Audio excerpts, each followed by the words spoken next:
Le Centre bruxellois d'action interculturelle présente. Congolais et Congolaises, messieurs, à vous tous, l'indépendance du Congo, qui avez lutté sans relâche à nos côtés, constitue l'aboutissement de l'œuvre conçue par le génie du roi Léopold II, entreprise par lui avec un courage tenace et continuée avec persévérance par la Belgique. Car cette indépendance du Congo, si elle est proclamée aujourd'hui dans l'entente avec la Belgique, pays ami avec qui nous traitons d'égal à égal, nous n'avons pas hésité à vous reconnaître dès à présent cette indépendance. Ni les Congolais digne de ce nom ne pourra jamais oublier cependant que c'est par la lutte qu'elle a été conquise. Pendant 80 ans, Ce qui fit notre sort à 80 ans du régime colonialiste, nos blessures sont trop fraîches et trop douloureuses encore pour que nous puissions les chasser de notre mémoire. lorsque Léopold II a entrepris la grande œuvre qui trouve aujourd'hui son couronnement, il ne s'est pas présenté à vous en conquérant, mais en civilisateur. Une élite de tous les jours, une élite dans laquelle nous n'avons mélangé ni nos forces, ni nos privations, ni nos souffrances, ni notre sang. La Belgique a envoyé sur votre sol les meilleurs de ses fils. Une lutte indispensable pour mettre fin à l'humiliant esclavage qui nous était imposé par la force. Le Congo a été doté de chemins de fer, Quand nous avons connu le travail harassant, de routes, de lignes maritimes et aériennes, exigé en échange de salaires qui ne nous permettaient ni de manger à notre faim, ni de nous vêtir ou nous loger décemment, ni d'élever nos enfants comme des êtres chers. des hôpitaux nombreux et remarquablement outillés ont été construits. Nous avons connu les ironies, L'agriculture a été améliorée et modernisée.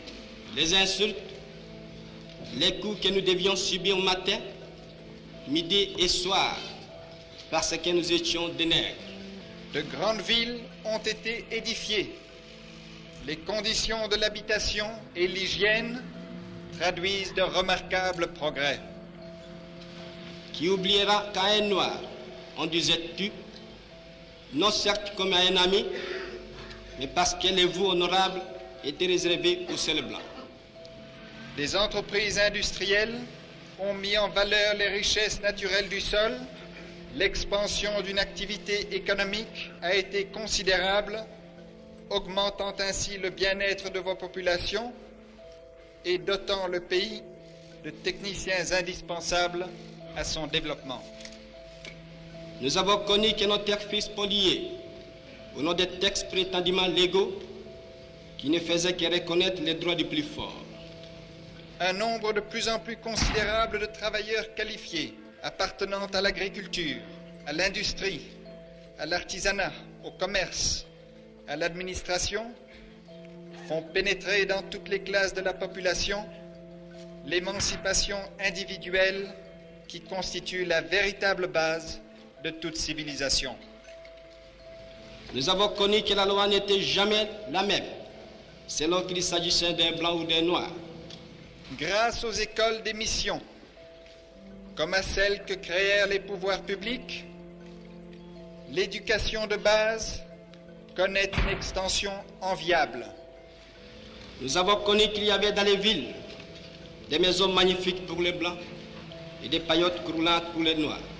Je tiens à rendre ici un particulier hommage à la force publique qui a accompli sa lourde mission avec un courage et un dévouement sans défaillance. Qui oubliera enfin les fusillades où périrent tant de nos frères? Les cachons furent brutalement jetés, ceux qui ne voulaient plus se soumettre au régime d'injustice, d'oppression et d'exploitation. Nous sommes heureux Nous en avons profondément souffert. d'avoir ainsi donné au Congo, Nous qui avons souffert malgré les plus grandes difficultés, dans notre corps et dans notre quai de l'oppression colonialiste, les éléments indispensables à l'armature d'un pays en marche, nous vous le disons. Sur la voie du développement. Tout cela est désormais fini. La République du Congo a été proclamée et notre cher pays est maintenant entre les mains de ses propres enfants.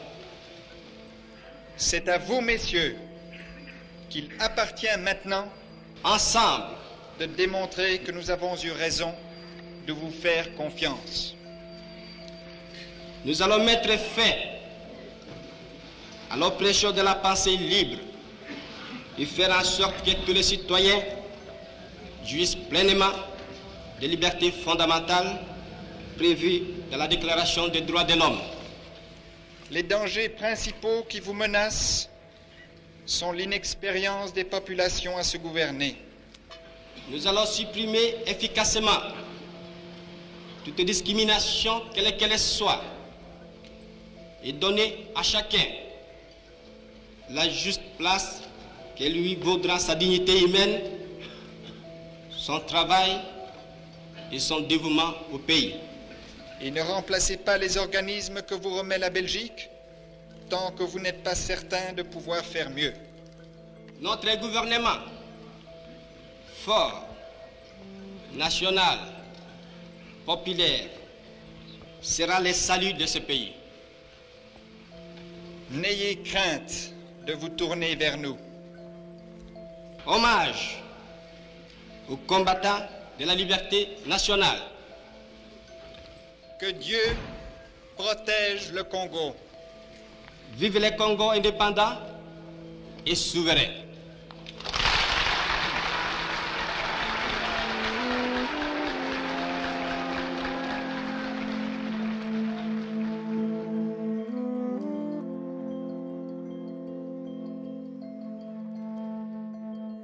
Six mois après l'indépendance du Congo, le 17 janvier 1961, Lumumba est assassiné.